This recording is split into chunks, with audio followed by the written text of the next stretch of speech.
খেয়াল রাখেন তাহলে কিন্তু সারা জীবন অসাধু বিক্রেতার হাতে আর ঠকবেন না। আর প্রতিনিয়ত আমাদেরকে ঠকে যেতে হয় বিভিন্ন ভাবে, সেটা ঠকবেন না, এটা মনে রাখবেন। আর ওই যে রিপ্লেট যেটা দিয়েছে, রিপ্লেটটা কিন্তু যত্ন করে রাখবেন, রিপ্লেটটা কিন্তু সারা জীবন কাজে রাখবেন। আমাদের যতগুলো আরও আছে রিজিয়নাল অফিস আছে আঞ্চলিক, প্রত্যেকটা অফিসের ঠিকানা, ফোন নাম্বার সমস্ত কিছু ডিটেলসে দেওয়া। আচ্ছা যাই হোক, আমি আরও একটা জিনিস বলি। এখন একটা নতুন আইন হয়েছে, যে আইনটা হলো রেরা বলে, ওয়েস্ট বেঙ্গল রেরা। রেরাটা হলো রিয়েল এস্টেট রেগুলেটরি অথরিটি একটা আইন করেছে। সেই আইনটা মারফত যদি একটা ফ্ল্যাট জমি বাড়ি কেনা বেচা করি না, যে ফ্ল্যাট যেগুলো কিনি, মূলত ফ্ল্যাটগুলো রেরা অ্যাক্টে যদি আমরা কিনি বা সেই অ্যাক্টে যদি এগ্রিমেন্ট করা হয়, তাহলে কিন্তু অনেকগুলো সুযোগ সুবিধা অনেক কিছু পাওয়া যায়।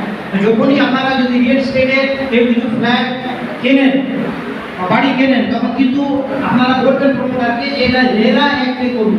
বললে হবে কি, অনেকগুলো, এটা কিন্তু নতুন আইন একটা হয়েছে, একদম নতুন আইন। এই আইনে কিন্তু অনেকগুলো নেতারা অনেক রকম সুযোগ সুবিধা পাবে। সেই সুযোগ সুবিধাগুলো আপনারা ভালো করে নেবেন। আরেকটা জিনিস, আরেকটা মার্কের কথা আমরা বলি, সেটা হলো আগমার্ক। আগমার্কটা সম্পর্কে কজন জানেন না? আগমার্ক দেখেছেন তো?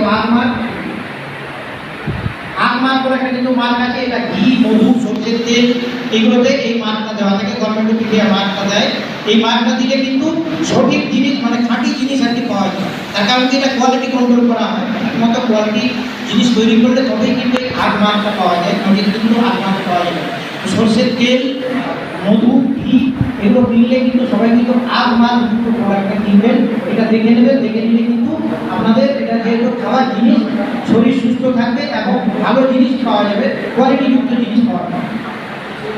আচ্ছা, আরেকটা জিনিস স্যার বারবার করে বলছে, যেটা রসিদ, বিলটা কিন্তু নিতে হবে। প্রত্যেকটা জিনিস কেনা প্রমাণ হলো কি আপনার বিল।